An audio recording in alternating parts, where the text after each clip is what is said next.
This is Astrid with Kanen Coffee, and I've got this Mazzer mini grinder here.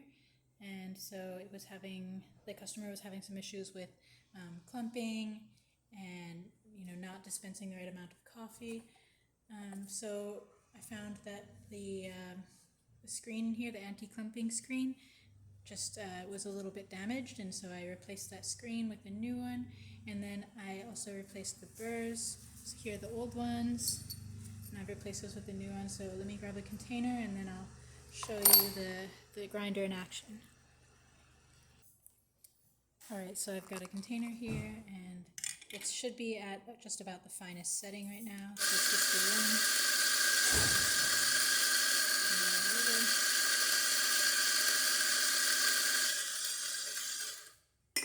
one. Alright, so there you can see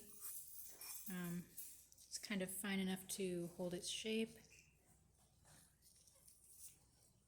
And of course it can go coarse and everything else. So that's about it for this video. If you like the video, please subscribe to the channel and hit the like button. Thanks for watching.